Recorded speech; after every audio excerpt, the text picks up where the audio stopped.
Hello and welcome to this fifth lecture on the chapter life processes.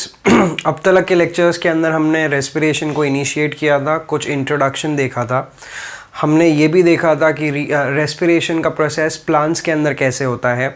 In today's lecture we are going to talk about the respiratory processes and mechanism in the case of humans. So let's get started. So आज का हमारा topic है human respiratory system.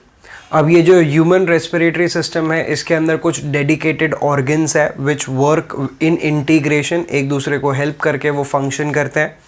अब ये एक पूरा Passage जैसा develop होता है which is called as the respiratory passage. इस रेस्पिरेटरी पासेज या तो रेस्पिरेटरी ट्रैक के अंदर कौन से ऑर्गन्स आते हैं, लेट्स हैव अ लुक.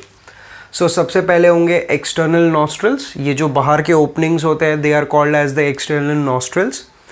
इसके अंदर एक कैविटी जैसा हॉलो स्ट्रक्चर प्रेजेंट है which is called as the nasal cavity.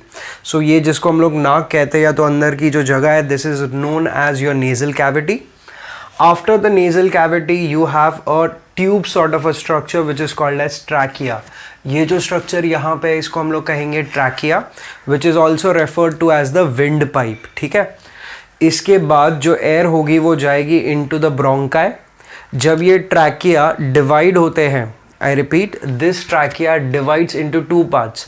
ये दोनों पार्ट्स में जो डिवाइड होते हैं उसको हम लोग बुलाते हैं ब्रोंकाई. ये ब्रोंकाई फिर वापस ब्रांचिंग शो करेगा. ब्रांचिंग का मतलब वो डिवाइड होगा. सो एक जो राइट में जा रहा है, दूसरा जो लेफ्ट में जा रहा है, वो वापस डिवाइड होगा तो उसको कहेंगे सेकेंडरी ब्रोंकाई. सेकेंडरी ब्रोंकाई वापस डिवाइड होगा तो उसको कहेंगे टर्शरी ब्रोंकाई. और ये टर्शरी ब्रोंकाई जब वो और आगे डिवाइड होता है तो it divides into bronchioles. So यहाँ से ट्रैकिया से आगे ब्रांचिंग स्टार्ट होता है. The first branching is called as bronchi. Bronchi will further divide into secondary bronchi, tertiary bronchi. और वो जो टर्शरी ब्रोंकाई होगा उसके एंड्स पे बहुत माइन्यूट ट्यूब जैसे स्ट्रक्चर्स होंगे कॉल्ड एज द ब्रोंक्यूल्स. हर एक ब्रोंक्यूल के एंड पे एक बलून जैसा इंपॉर्टेंट स्ट्रक्चर होगा which is called as the alveoli. This alveoli is a very important part of your lungs. In other words, पूरे lungs का जो यूनिट पार्ट है, that is the smallest unit अगर कुछ है तो that is alveoli. The walls of the alveoli are very thin and highly elastic. That is the reason जब तुम ब्रीद इन करते हो तो वो एयर को अंदर फिल कर सकता है और एक्सपिरेशन के टाइम पे उसको रिलीज़ करने में मदद करेगा. So this is your respiratory tract जिसके अंदर हम लोग ने अब तक देखे हैं एक्सटर्नल नॉस्ट्रल्स, फिर nasal chamber, then you have the trachea, bronchi dividing into bronchioles, finally entering into the alveoli. Alveoli can also be referred to as the lungs. अब ये सारे ऑर्गन्स के अंदर the nasal chamber is important because ये जो nasal chamber होते हैं यहाँ पे दो तरीके से प्रोटेक्शन प्रोवाइड की गई है. The first way of protection that is available over here is the presence of mucus. अंदर के तरफ there is a sticky material present which is called as mucus. अब ये म्यूकस हमारे लिए क्यों इतना इंपॉर्टेंट है? The answer is very simple. ये जो म्यूकस है this is going to entrap any foreign particle that is trying to enter inside. चाहे वो डस्ट पार्टिकल हो, चाहे वो पैथोजन हो, उसको एंट्रैप करके रोकने का काम कौन कर सकता है? The mucus that is present in the nasal chamber. अब यहाँ पे एक बार वो एंट्रैप तो हो जाएगा, अटैच तो हो जाएगा, बट उसको बाहर निकालना है. और इसको बाहर निकालने के लिए over here there is the presence of hair like structure. ये हेयर लाइक स्ट्रक्चर जो इनसाइड प्रेजेंट होते हैं सीलिया जैसे, they are helping in the removal of this foreign particles. ठीक है, ट्रैकिया जो होता है, ये जो विंड पाइप है, this is protected with the presence of a cartilaginous structure. अगर तुम यहाँ पे टच करोगे तो फील करोगे ये कोई सॉफ्ट स्ट्रक्चर नहीं है, थोड़ा टफ है, थोड़ा हार्ड है. ऐसा क्यों? Because of this point. So there are rings of cartilage present around the throat और ट्रैकिया. सो ट्रैकिया के around there are ring like structure जिसको हम लोग बुलाते हैं कार्टिलेज. और ये कार्टिलेज हमारे पूरे ट्रैकिया को प्रोटेक्ट करेगा, पूरे रेस्पिरेटरी ट्रैक को प्रोटेक्ट करेगा ताकि वो कोलैप्स ना हो जाए. इसके अलावा the principal respiratory organ is your lungs. अब ये लंग्स के बारे में थोड़ा डिस्कस करते हैं. The lungs it shows it is present with in the thoracic cavity. ये जो कैविटी होती है यहाँ पे this is called as the thoracic cavity. नीचे होती है अब्डोमिनल कैविटी. तो ये ऊपर की तरफ प्रेजेंट है which is called as the thoracic cavity. It is highly spongy, it is highly elastic. That is the reason हम लोग जब ब्रीद इन करते हैं we can literally feel that this is expanding. The reason is अंदर के जो alveoli है वहाँ पे एयर जाने की वजह से वो एक्सपांड होता है. That is it is highly elastic in nature. Apart from this हमारे जो लंग्स होते हैं इसके अंदर ये स्ट्रक्चर्स होते हैं जैसे मैंने वहाँ पे एक्सप्लेन किया था. जैसे ही ट्रैकिया एंड होगा तो ब्रांचिंग स्टार्ट होगा called as the bronchi. Bronchi divide होगा into minute tube like structure called as the bronchioles. और हर ब्रोंक्यूल्स के एंड पे एक balloon like air sac present होगा that is called as the alveoli, which I again repeat is called as the principal organ or the principal unit of your lungs. lungs के जो छोटे में छोटे functional unit होते हैं वो होते हैं alveoli.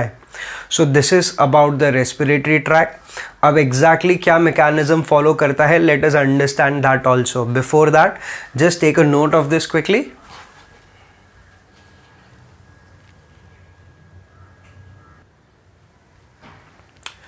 Okay, now let's continue.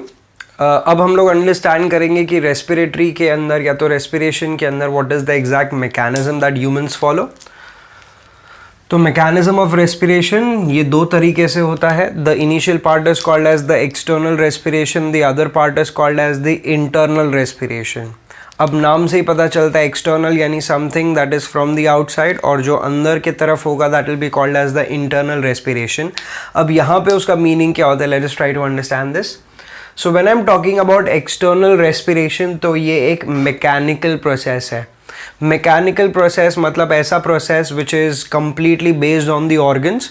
यहाँ पे इंटरनल सेल्स या तो टिश्यू का यूजेज नहीं होगा, पूरे के पूरे ऑर्गन का यूजेज होगा. यहाँ पे जो प्रोसेस होगा that is nothing but breathing. If you remember जब मैंने ये रेस्पिरेशन का पार्ट या तो सेगमेंट स्टार्ट किया था तब मैंने कहा था there is a difference between breathing and respiration. Breathing is just a process of taking in air and giving out air. The air that is going to go inside is going to contain oxygen, whereas the air that will be expired or will be exhaled is going to contain carbon dioxide. And that exchange of gases is called as your breathing. ठीक है. और ये जो breathing है this has been divided into two processes जो तुम already जानते हो. One is called as inhalation, the other is called as exhalation. The process of taking in air which is rich in oxygen will be called as inhalation, and giving out air which is rich in carbon dioxide will be called as exhalation, and collectively it is called as breathing, which is a mechanical process which belongs to your external respiration. Right? अब तुमने for example just try to imagine this, तुमने inhalation की मदद से breathe in तो कर लिया. Breathe in करने के बाद तुम्हारा जो भी एयर था या तो ऑक्सीजन कंटेनिंग एयर था हैज़ रीच द लंग्स.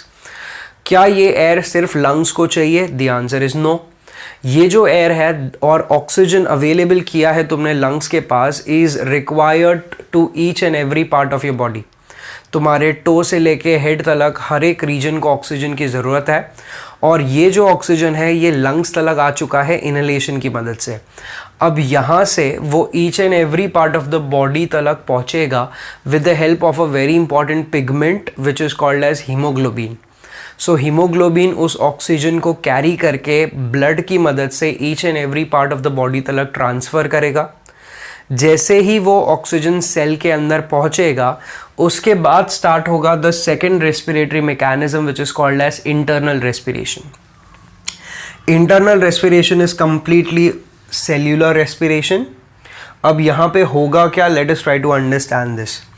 तुम्हारा फॉर एग्जाम्पल ये जो बॉक्स है consider this as a cell. ठीक है. सेल के अंदर ऑलरेडी प्रेजेंट था ग्लूकोज. अब ये ग्लूकोज कहाँ से आएगा, तो the answer is very simple. इसके पहले का जो हम लोग ने प्रोसेस पढ़ा था उसकी मदद से glucose is going to enter inside the cell. I again repeat, consider this box as a cell. ठीक है. तो ये सेल के अंदर ग्लूकोज ऑलरेडी प्रेजेंट है बिकॉज ये सेल के अंदर न्यूट्रिशन पहुंच चुका है. नाउ तुम्हारे इनहेलेशन मैकेनिज्म के वजह से और हीमोग्लोबिन की मदद से यहाँ पे कौन पहुंचा है, oxygen. So now oxygen and glucose, both of these are present inside the cell and they are carrying out a reaction which is called as oxidation. किसका oxidation होगा, glucose का. What is oxidation? Addition of a molecule of oxygen can be also referred to as oxidation. So यहाँ पे glucose का oxidation हो रहा है which is a breakdown reaction. और ये ग्लूकोज के ब्रेकडाउन के वजह से फाइनली जो एंड प्रोडक्ट्स मिलेंगे वो होंगे carbon dioxide, water along with ATP molecule, right. इसमें से carbon dioxide is going to be eliminated, water is also going to be eliminated. The only thing that is going to remain in the cell which is important for the cell is nothing but ATP molecules. ये जो ATP molecules है, they are going to act as the energy source of the cell or of the body. They can be used for performing different metabolic processes. Since ये पूरा mechanism cell के अंदर हो रहा है, it is referred as the cellular respiration, which is the second part after your external respiration, that is breathing. So ये तुम्हें समझना है कि दोनों में डिफरेंस क्या है. पहला वाला इज अ मैकेनिकल और अ फिजिकल प्रोसेस जहाँ पे सिर्फ एयर अंदर आ रहा है और बाहर निकल रहा है. उसके बाद उसको हर एक टिश्यू या तो सेल तलक कौन पहुंचा के आ रहा है, तो दैट इज हीमोग्लोबिन. एक बार हीमोग्लोबिन उसको सेल तलक ड्रॉप कर देगा, उसके बाद होगा ये रिएक्शन जहाँ पे oxygen is going to break down the glucose which is oxidative breakdown reaction, जिसकी मदद से कार्बन डाइऑक्साइड और वाटर बनेंगे which are acting as the end products, जिसको रिलीज किया जाएगा बॉडी से.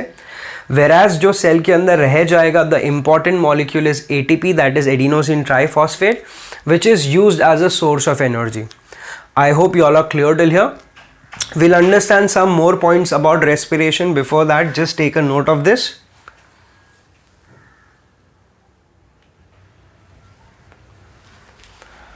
Okay, now we are going to discuss the last part of respiration, that is involving the exchange of gases. What is seen in the case of lower organisms and the higher organisms. So when I talk about unicellular organism, जो lower organisms होते हैं unicellular organisms जैसे, इनके अंदर ये जो exchange of gases है, ये एक simple process की मदद से हो सकता है, that is diffusion. Diffusion ये हम लोग ने already पढ़ा हुआ है.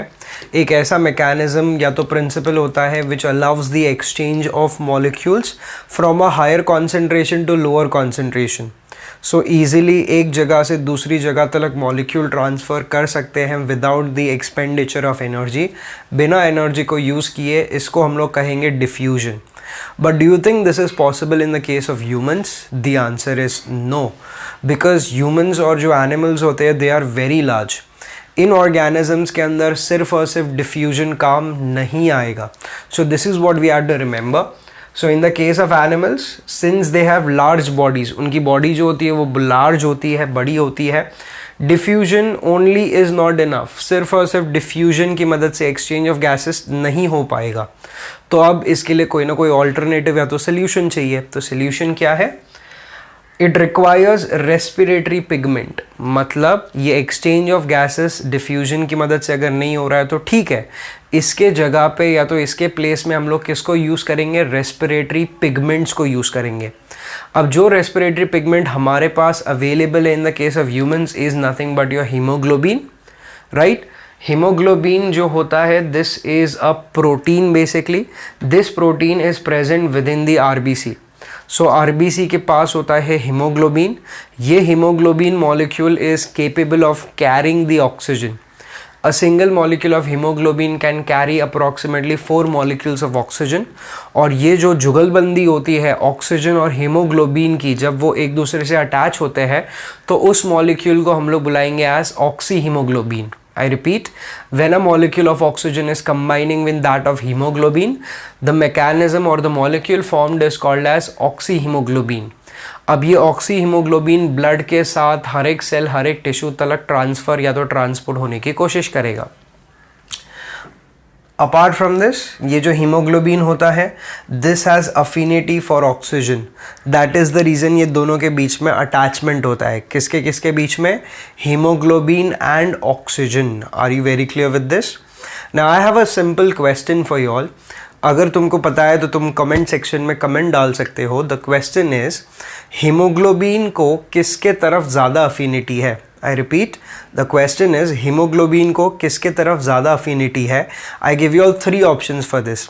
ऑक्सीजन, कार्बन डाइऑक्साइड की carbon monoxide. I repeat, haemoglobin को किसके तरफ ज़्यादा अफिनिटी है? The 3 options are oxygen, carbon dioxide and carbon monoxide. If you know the answer leave a comment in the drop box. Okay, इसके अलावा the last point is carbon dioxide is soluble in water. So carbon dioxide अपनी property की वजह से water के अंदर easily solubilise हो सकता है. सिंस ये वाटर के अंदर ईजिली सोल्यूबलाइज हो सकता है तो ये किसके अंदर डिजॉल्व हो जाता है? ब्लड के अंदर. और जब वो ब्लड के अंदर डिजॉल्व हो जाएगा तो it is easier for it to be transported. उसको लंग्स तक ट्रांसपोर्ट करवाया जाता है जहाँ से वो एक्सलेशन की मदद से बाहर निकल जाता है. सो यहाँ पे हम लोग ने दोनों गैसेस के एक्सचेंज को अंडरस्टैंड किया. पहला था ऑक्सीजन. लोअर ऑर्गेनिजम्स के अंदर ऑक्सीजन डिफ्यूज़ होता है with the help of diffusion, whereas higher organisms के अंदर डिफ्यूजन सिर्फ काम नहीं आ पाएगा. तो इसके लिए हम लोग ने यूज़ किए थे पिगमेंट्स जैसे कि हीमोग्लोबिन. सो हीमोग्लोबिन ऑक्सीजन को ट्रांसपोर्ट करवाने में मदद करेगा. अब रही बात कार्बन डाइऑक्साइड की, तो ये कार्बन डाइऑक्साइड वाटर में सोल्यूबलाइज हो जाता है, इसीलिए वो ब्लड के अंदर इजीली डिसॉल्व हो जाएगा और फिर ब्लड जहाँ जहाँ ट्रांसपोर्ट करेगा तो इसको पहुँचा देगा टुवर्ड्स द लंग्स और लंग्स की मदद से ये इजीली एक्सपायर हो सकते हैं. सो यहाँ पे हम लोग ने पूरा रेस्पिरेटरी मैकेनिज्म कंप्लीट किया है with understanding the respiration in plants along with that of animals. In the next lecture, we'll continue further. Thank you everyone.